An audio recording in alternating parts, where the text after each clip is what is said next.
All right, so we are talking about gut health today. Take two. And, a lot of people hear the term the microbiome and have no idea what it is. The amount of times, even in the past week, I've been asked. And part of the reason is because it's confusing, but it doesn't have to be. The microbiome is truly just the types of bacteria, fungus, and any other organisms that live in our gut, lungs, in on our body, skin, the vagina. Those kind of organisms are everywhere. And so some people know about bacteria. Not everybody knows about funguses, unless a lot of times they've heard of like yeast infections, which is a fungus, and it's what we call a dysbiosis, so an overgrowth of the bad yeast in the vagina. But yeast is important. We have it all over our body, we have it in other places, but like anything, we just don't want the bad ones to overgrow. Point being, we have these kinds of organisms everywhere. So that's why they play a role in so many central functions. So, a lot of people know about gut symptoms like bloating or gassiness, sometimes smelly gas, sometimes loud gas, sometimes embarrassing gas. Sometimes people know about reflux. But those symptoms, they can be common, but common is not normal. And so we really want to make sure that we are looking at optimizing the digestion, because again, we don't want what's common. Just because it happens to everybody doesn't mean that it's what we want or that's what's optimal for your health. And so we can look at how we approach that in different ways. But one misconception is that if you're pooping every day and you don't have gut symptoms, that your gut health is not being altered. And that is not true at all. Our gut health can inform our health in our immune system, our mood, our hormones, our ability to either gain or lose weight, autoimmune conditions, skin conditions like eczema, psoriasis, rosacea, even acne.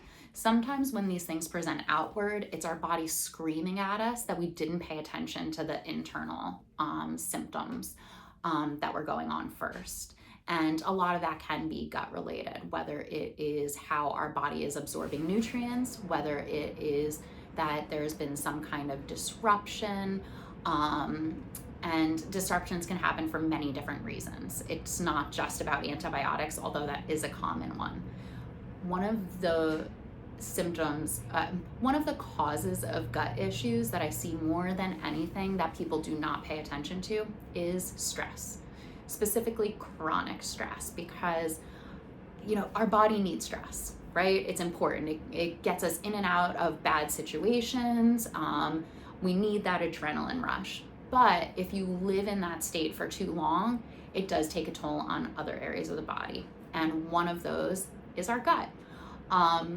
Other things are not just antibiotics, but other medications, specifically some of the non-steroidal anti-inflammatories known as NSAIDs, like ibuprofen. Those can be something that play a role on how our gut is absorbing nutrients or other issues in inflammation. You'll hear me talk about inflammation in the gut a lot because it's one of the ways that it triggers health issues in other tissues.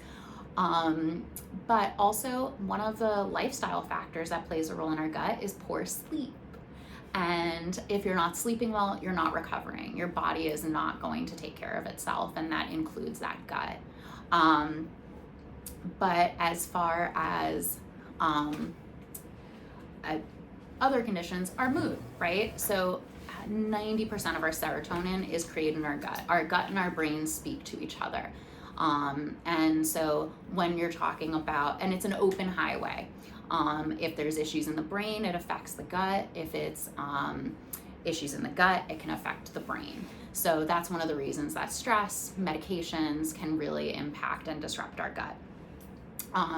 Artificial sweeteners like sucralose and aspartame can actually kill good bacteria in our gut, and so again affecting that microbial diversity, so how many types of bacteria, and also the types, so the broadness, because We have trillions of different bacteria in our gut, and we also have many different kinds of bacteria and those funguses and other types of organisms. So when we're looking at that, it becomes important too.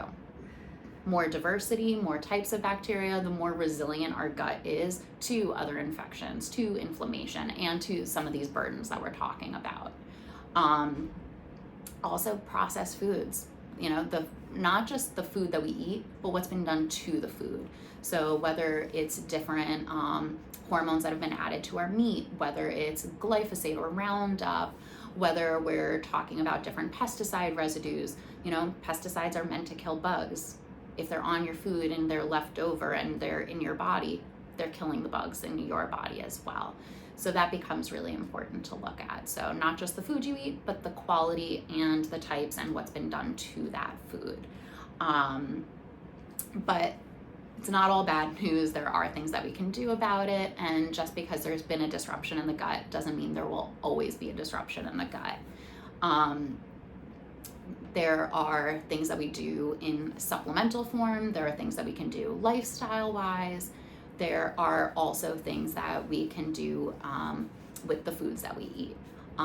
There are some foods that become really important for the gut, and then some foods that we take away because they're harming the gut.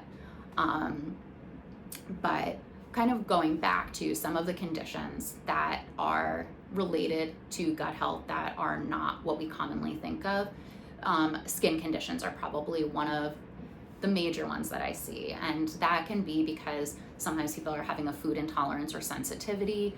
Again, doesn't necessarily mean allergy, doesn't mean anaphylaxis, but their body is saying that they do not like this food, at least currently. There is a common gut condition, at least in the integrative and functional world, where it's called leaky gut. It's not really a true condition, but what happens is our intestinal lining is not solid. It allows different organisms to go in and out as much as it wants, but they're usually small little molecules with different stressors, medications, infection. Those gaps become bigger and proteins float out into the bloodstream that shouldn't, and they create an inflammatory response or sometimes triggering an autoimmune response or an immune reaction. And so that can be something that it can come up for a lot of people. Again, it's about infection, it's about medications, stress, poor sleep, just really the body being run down by different factors. And so we can kind of heal that digestive tract in different ways. And that's where sometimes people can have temporary food intolerances, as I kind of call them, or food sensitivities, because it doesn't mean that they're reacting to that food all of the time, but it means that because they've created a system that is just not very resilient right now, that they actually are reacting to that and their body's screaming at them. So if we kind of heal a lot of those, that leakiness in the gut, sometimes we'll see that skin conditions will clear up, food intolerances may clear up. That's why sometimes food sensitivity or intolerance panels can be really inaccurate, because it's showing what you're intolerant to at that time. But it doesn't necessarily mean a true allergy. It means it's creating an inflammatory response. And the same thing, most of our innate immune system, our most important immune system, is created in our gut. And so because of some of those same mechanisms, our body can have an immune response to food. Or if our gut is imbalanced or is not having the correct bacteria or is fighting off other things, sometimes our immune system can't keep up. So we might see people getting sick more often. We might see people presenting with autoimmune-like symptoms or triggering autoimmune flares. So again, these kinds of things can be healed, or can at least sometimes be modified, or at least the symptoms can be decreased. And one people don't really think about often is weight gain. As simple as weight gain in concept sounds, our microbiome can play a huge role. There are different bacteria that actually play a role in how calories are burned. They also play a role in how We metabolize different foods. And also, again, if your body is having an intolerance or inflammatory response, it might be pushing you into a fight or flight mode where your body doesn't feel safe to actually lose weight. So it can be really important if you are having stubborn weight gain or inability to lose weight, then to make sure they are not only optimizing your calories, but also your gut health, as well as many other things. We talked about some of them last week, but they are personal. And like most of these, issues, gut health is highly personal because everybody's microbiome looks different, whether even going back to whether you were a C-section baby or a vaginal birth baby. When you are born, you go through the vaginal canal and you are washed in probiotic organisms from your mother. If you were a cesarean baby, then you were born in a sterile environment. We do find now that in some hospitals or some doulas or midwives are doing probiotic washes after cesareans that are helping to kind of mimic what happened in the birth canal, but it's still not necessarily common practice. And that may play a role in people's kind of immune system or gut issues later in life. And again, we can build upon that, but sometimes people are wondering, why have I been like this? And why have I been like this my whole life? It could be as simple as looking at how you were born.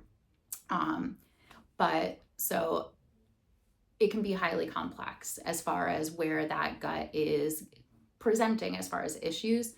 But some of the things that we talk about with gut health, with microbial diversity, is what can you have for it? Most people have heard of probiotics, whether it's from food sources like sauerkraut or kimchi or apple cider vinegar or yogurt or kefir, or fermented pickles.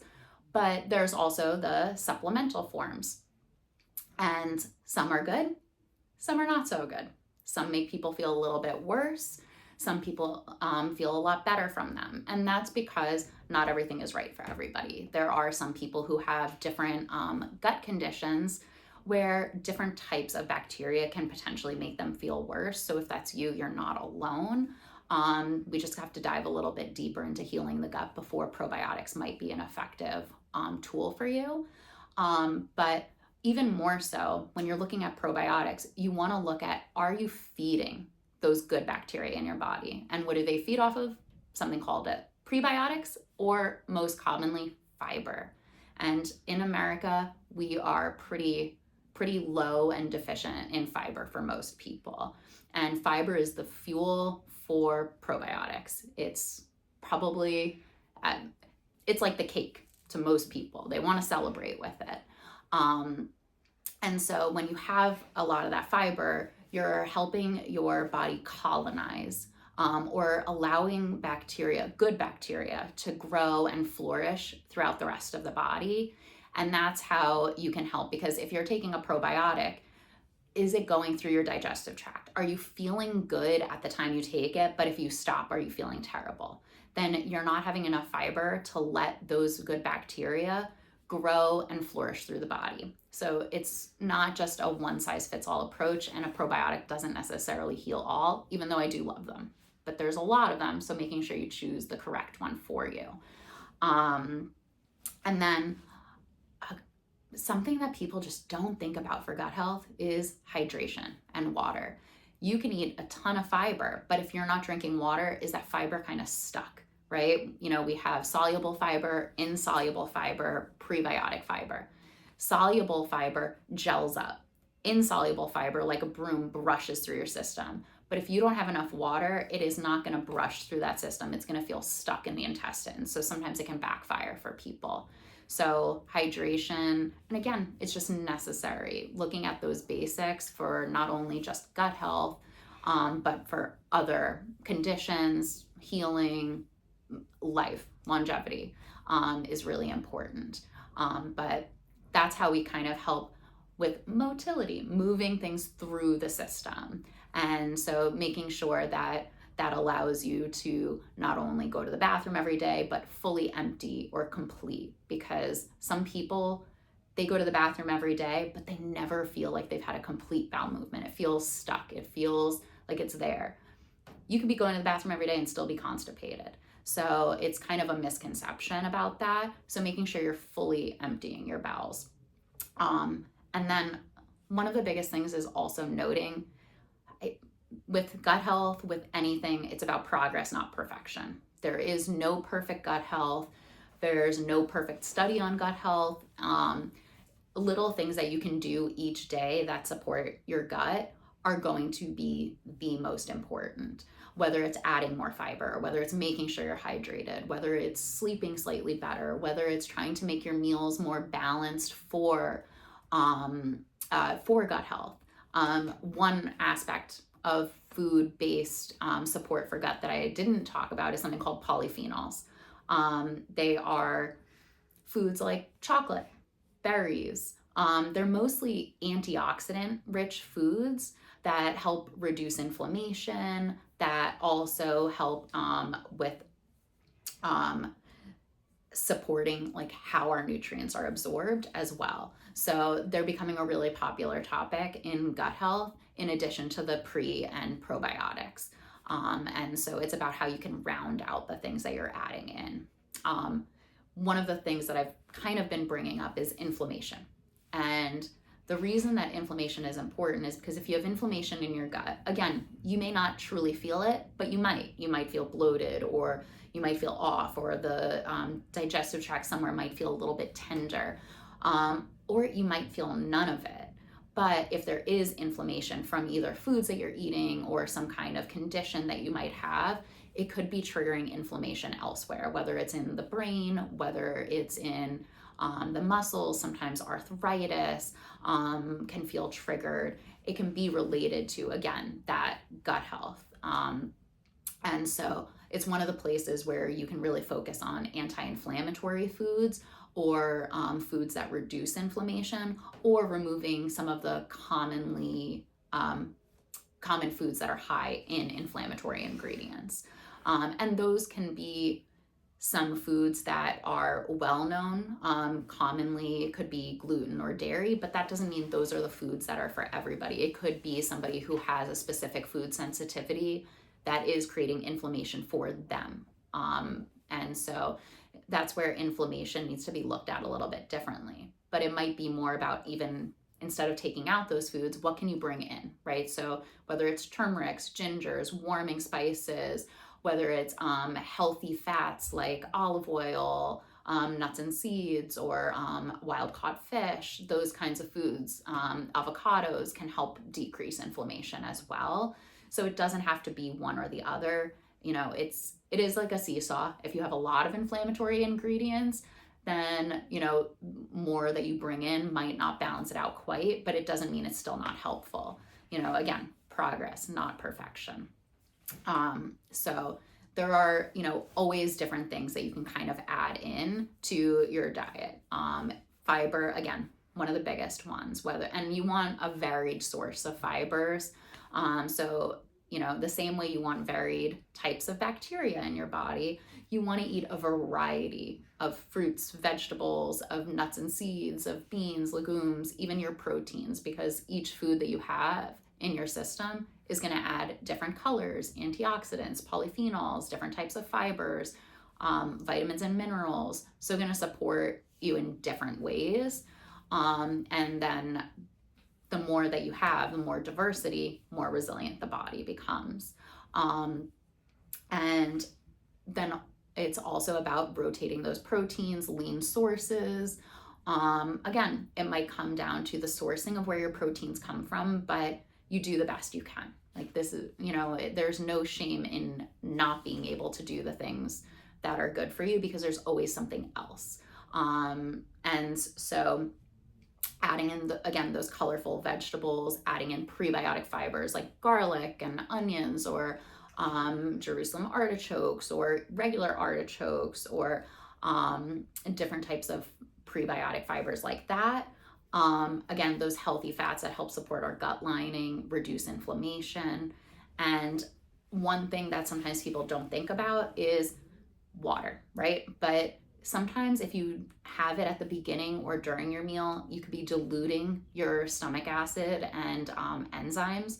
So drinking little bits of water throughout the meal, but actually trying to drink most of your water after the meal, so as to make sure that you're not diluting that stomach acid and having an inability to break down the foods that are coming into the body.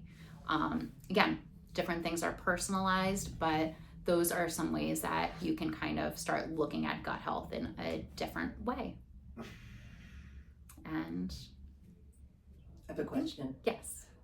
In terms of looking at the biome, are there specific tests that you would do with a patient or client? That's my first question. Oh, I'm sorry. That's okay. He took notes, I was just thinking. Yes. So gut testing can be accurate, inaccurate. There's many of them. There's even at-home tests that people can do. They all provide different information. Some of them we're looking at parasitology, so whether somebody might have a parasite or not. Some are more inclusive. They'll have inflammatory markers for the gut that can give us more information. A lot of them will give us different types of bacteria in the body, so overgrowths of good and bad. So there are different tests available, all variety of price ranges. There's at-home ones. There's some that I can order if we do think that somebody needs some testing. And again, it's just kind of about what's going to be best for the patient with what they're presenting with. And sometimes it's just out of curiosity. And if it's more curiosity, sometimes the at-home tests can be really helpful or interesting. But it is to note that if you've been on antibiotics, or if you do take a lot of probiotics, that you need to make sure that you kind of clear the system of some of those things, or just at least stop taking them before doing those tests, because otherwise those results are gonna Be skewed. Yeah, they'll be based on what's coming into your system, not necessarily what's truly there. Any? Yeah. Is it, and this might be a chicken or the egg type of question, Mhm. but is it better to address the microbiome first, or the food intake first, or both at the same time? It's sort of like if somebody has latent inflammatory stuff, let's say Epstein-Barr virus or something like that, and you're not sure which, is that causing the biome to be off, or is it the other way around? Like, do you need to determine that, or do you just kind of work? Is it better to work both at the same time? So in functional or integrative medicine, sometimes for gut healing, we have something called either the 4 or 5 R's, and it's around the steps of gut healing. It doesn't always mean that you do those steps in the exact orders, but traditionally the first step is remove. So if there is some kind of infection, if there is some kind of parasite, if there is some kind of overgrowth, or something that's kind of screaming, you always want to remove it first. That doesn't mean that you don't kind of add support to give people symptom relief, but I would say making sure that you're working towards getting rid of a bacterial overgrowth or parasite or infection as much as you can first is going to be really helpful. Something like Epstein-Barr is hard because those infections live in the system. Same thing with like chronic Lyme, where people can have flares. Same thing with autoimmune disease. Like, you can't get rid of it. You can kind of try to remove some of the triggers to bring it closer to remission before adding in maybe probiotics or enzyme support, or because, one of the misconception is microbiome just means probiotics, but there's so many different things that go into healing the gut or supporting how we produce digestive enzymes.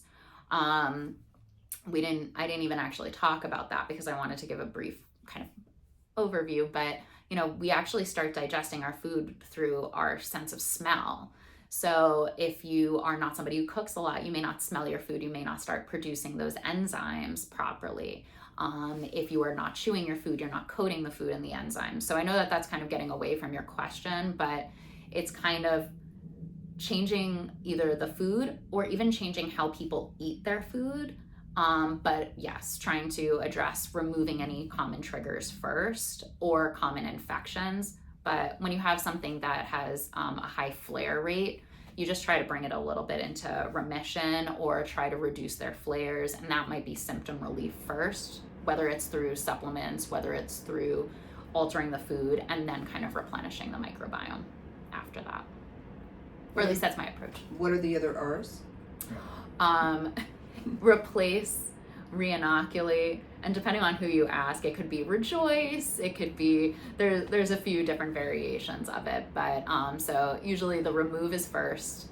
Replace means replacing any nutrient deficiencies or enzymes or things that kind of come up in that realm, and then re-inoculate would be, that's where you kind of usually tend to bring in either probiotics or even heavy fibers, prebiotics. And then repair is the next one, and that can be repairing the intestinal lining either through supplement support, food support. Bone broth is really important and good in that phase, but that doesn't mean you can't use it earlier on. And then, like I said, some people go rejoice because you're kind of feeling better, but also that could be where you do any additional cleanup or go back to any of the other R's that might feel important at that time. Is elimination, I guess that's part of the R's, removal, I mean, part of it, and trying to figure out, like, because like you said, you can't really, there's no ideal way to test for like a food allergy. There's nothing that's definitive, so Yeah. usually they say that the only way to truly know is to remove things and then maybe add it back and see how you react. I mean, because you can have that state where the person has inflammatory issues, and that's really what's causing the food sensitivity. Yeah. So do you also then recommend at some point removing stuff like that? If we're doing, usually in that remove phase is where I would do either some element of an elimination diet or some kind of removal, whether it's of common triggers. Like there are some that tend to be associated more with autoimmune disease or inflammation, or if somebody has candida, a yeast overgrowth, where they feed really on sugars.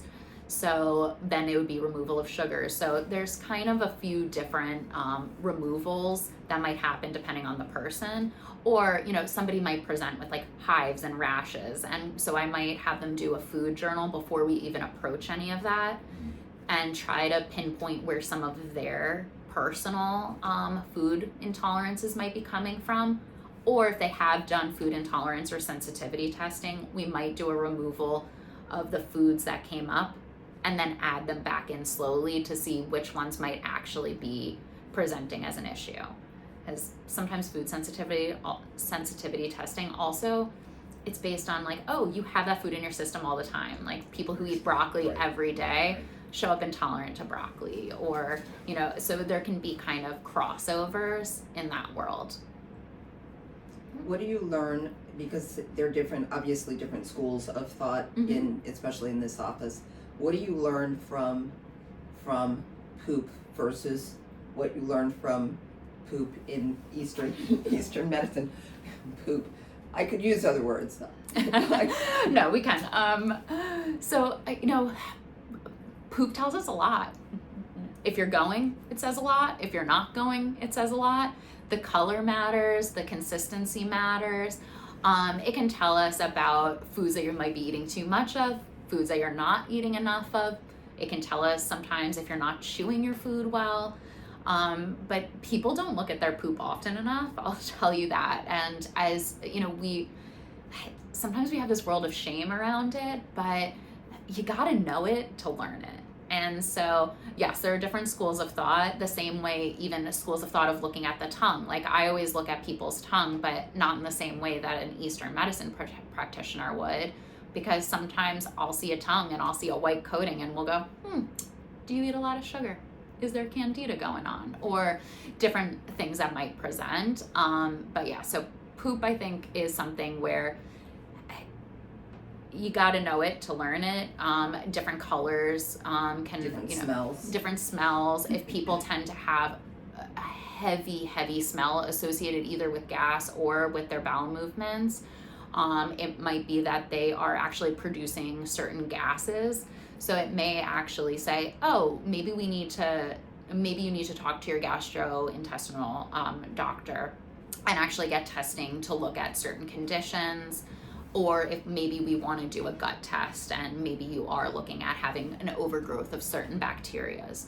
I keep dancing around it. One of them is a condition called SIBO, or small intestinal bacterial overgrowth, where you have an overgrowth of bacteria in the small intestine where most of it is in the large intestine. And when that happens, there's a few different kinds of what we call SIBO, based on different gases that are produced, and one of them is a methane gas, and methane can give you that very, very foul gas, odor, but it's not the only condition related to the smell. But so yeah, and sometimes it just tells us that something is off, but doesn't tell us what. And so then we just dive deeper into other symptoms that might be presenting. Yes, indeed. Yeah. It sounds like a little bit of a basic question, but Yeah. it popped into my head. When you eat fiber, Mm-hmm. is there something about the fiber that is specifically drawn to the good bacteria, or is it just how the good bacteria tends to react to it versus the bad bacteria? Because you're feeding, you know, you want to colonize the good bacteria, but how do you know you're not colonizing the bad bacteria as well? You don't. Okay. If you have an overgrowth of bad bacteria, they tend to feed a little bit more on sugars, because each bacteria has a preference for different foods. The same way we have preferences, right? Like I always get them mixed up, but analogy or metaphor in a little video I did. But our gut is kind of like a party, and you can choose who you invite. And some people are going to be drawn more to the cakes and the cookies and the desserts. Some people are going to be drawn to the alcohol and the cocktails, and some people are going to be drawn to like the charcuterie platter or the veggie platters. And so every bacteria or fungus or organism has different preferences, but we're still kind of learning that. The gut is so complex. We have trillions of bacteria in our body, and we're still constantly learning about them. So we don't necessarily know what always the preference is, but if you have an overgrowth of bad bacteria, then reducing some of the triggers for those growths can be helpful. And usually they grow more based on sugar consumption or processed foods, or by actually killing the good bacteria, because it is a balance. The more good bacteria you have, it's like they crowd out the bad guys, like you are who you surround yourself with. Maybe that's part of what makes them bad, is that they are the ones that do feed on sugar and some of the other. Yeah. But some of them we're not sure. Like Candida, we know. Some of the other bacterias, it can be the location. It could just be that there's not enough good. So it's still, there are more technical ways to phrase it than I am. And there are some that we do know, but to kind of keep it simple, not really. Any other questions?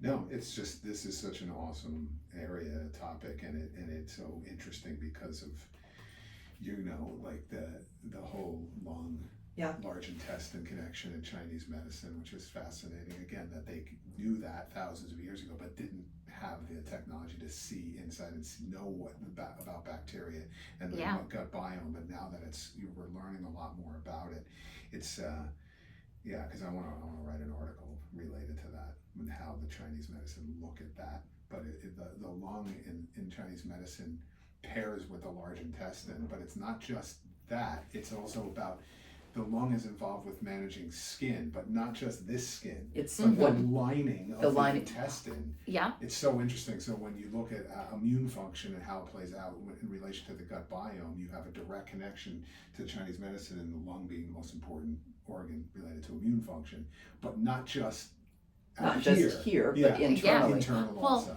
Even respiratory conditions, like when COVID was flaring, one of the first things that we were suggesting for the immune function was probiotics, but not even just for overall immune system, but because of the effect on that lung of the intestinal lining. And I know a lot of Eastern medicine practitioners who are really leaning towards some of those like same connections very early on, before we knew a lot about it. Yeah, so. we were given Joe at school is an acupuncturist at school, and he gave us a list of food sources before we were even out on leave for the pandemic. He gave us a list of food sources that were to help us be prepared to protect our gut, to protect our immunity. And it was massive. I did it. It was so smart. for that, I was home for 6 weeks, and for the longest time, almost a year, I didn't drink anything. I didn't go off of the grid of what we were told to do. Yeah. I wasn't sitting there going, I need 8,000 supplements. I wasn't afraid in the world in terms of, my health or immunity, but it was based on that. Yeah. I still have the list. It was, yeah. Send it to me, honestly. I will. Yeah, I think that the immune system, autoimmune disease, like all of these connections with the gut are some of the most important, not just the actual gut symptoms. And I think that that's where, people are like, when I ask them about their digestion in a session, they're like, I'm good. And I'm like, but are you? Yeah. And it really comes down to like, okay, like, and then like I have a lot of men who don't want to talk about their poop. And I'm like, okay, fine. Then their wife comes and they're like, his gas, it'll keep me away. And I'm like, okay, so now we're getting somewhere. Or the amount of women who are like, I poop like once or twice a week, but that's common, all my friends. And I'm like, common is not optimal. Yeah. And that is something that people forget about health, that we settle. We allow ourselves to settle for what is common instead of the things that are going to help us age gracefully, that are going to help keep us the weight that we want to, that are going to help keep our quality of life where we want to. And like a lot of that stems from gut health. And again, it could be from killing off the good bacteria because of the types of foods that we're eating or the toxicity in the world. I mean, it gets so complicated. Like I didn't even dive into so much of it, but that's because it's overwhelming, and it's overwhelming for people when they do have a condition and where to start. And you just got to break it down. And that's why I kind of like that whole 4 or 5R system, is because it kind of makes it seem like bite-sized and manageable, a little more simplistic. But it doesn't mean that you're not changing that for each person, and that's where I think it's, it could be acupuncture needs to play a role, getting things moving. It could be supplements. It could be some things that are temporary to get things moving. It could be changing up your foods, or not even just what you're eating, but how you're eating. Are you mindfully eating? Are you chewing your food? Are you sitting down? Or are you eating in front of the TV? Did you eat an entire bowl of food and not realize what you even ate because you ate it so fast? So all of those things play a role in gut health, and that's where it kind of gets very complicated. Yeah, that's what that was the other thing I wanted you to touch on, is how people actually eat. What's their routine or lack thereof. Of, are you eating a sandwich in the car on the way to work versus actually sitting someplace and being quiet and tasting the food and taking your time? Did you wolf something and not only did you not taste it, but you barely chewed it? And that's really, again, with digestion, with gut health, sometimes it's the things you're eating, sometimes it's what's been done to the foods you're eating, sometimes it's your genetics, sometimes it is, people talk about like lactose issues, and as you age and not having the lactase enzyme, so people know lactate, not realizing that what it is a digestive enzyme to actually break down lactose. But we have enzymes to break down many foods, including different plant fibers for different proteins, and some of those enzymes actually even help heal. If you're taking them supplementally and you take them away from food, sometimes they actually help reduce inflammation. They help with scar tissue. So are you really doing yourself a disservice when you're not optimizing your digestion, your enzymes? So many different processes that happen, and some of that is mindfulness. When me and my wife were on our honeymoon 14 years ago, we were in Italy, and we were out in the country, overlooking the Italian countryside, and we stayed in this little farmhouse where there were like 4 other couples, and we did a pasta making class, and then we had a whole dinner, like brick oven, the guy who lived. It was a 5-hour dinner. Yeah. We started at like 5:30, we didn't finish till 10:30, and we ate so much food, but you didn't feel like you didn't feel stuffed, feel stuffed. It was just slow. Yeah. And just like talking and a little bit of drinking and watching the sunset. It's just the conditions in which you. Yeah. Not to mention the quality of the food. I wasn't going to bring that up, but it's okay, I will. The quality and the portions also. Portions. It's like, how much is too much food? Are you listening to your body? Have you actually, do you know when your gut is or your stomach is actually Yeah. full? I treat a lot of, in the other place, I treat a lot of international people because in Jersey City, it's just a ton of international people. And the ones who have gut issues, when they go back to home to Europe or even Africa within no 2 problems. days, gone. They come back within 2 days, back again. Yep. Yeah, I mean, I have people who are celiac who I would never suggest them eat gluten in another country, but who have and do not react. And, not to be on a soapbox, but in America, we kind of prioritize agriculture and making sure that we have abundance instead of the quality. The wheat that we grow has a higher gluten content. And so people who maybe are sensitive at high levels are sensitive here, where there's lower levels, or again, toxicity, which is allowing that leaky gut or creating an inflammatory response in the body, because of the type of what we're doing to the food. And, again, look, not everybody can afford to be organic all the time or eat grass-fed meat or wild-caught fish. So, fed is fed, and feeding I would rather somebody eat vegetables, even if they're not organic, than be like, well, I had organic canned soup. I mean, there is, some differences with that, but, we can't deny that what we've done to our agriculture has taken a toll on our gut microbiome, but our health overall. Yeah, and the other thing to add is, if you are able to eat, even if they're vegetables that have some pesticides and you're washing them well, the thing that is best to do is just think about looking at, first of all, the ingredients on the things that you're picking up in the grocery store. It's like, if this was not in your grandmother's closet or cabinet or your great grandmother's cabinet, it might be something that you put back. That the things that are more simplistic, the smaller fishes, the boxed mixes that are made for you because it makes it easy. It's like, shy away from them. Actually take time and cook, even if it's you got to pull out two crock pots because you're busy. 2 crock pot stews or some beans or some brown rice are probably better for you than the mixed hamburger madness that you've made. Or even, if you are utilizing frozen vegetables, not steaming in the bag that they came in, putting them in a glass dish. Again, there's small ways to still utilize some of those ingredients that do make it easier. We're in, a place where, unfortunately, we thrive on busyness. Busy is where most people are aiming to be, and sometimes cooking goes out the window. There's a middle ground. There's a gray zone. You can utilize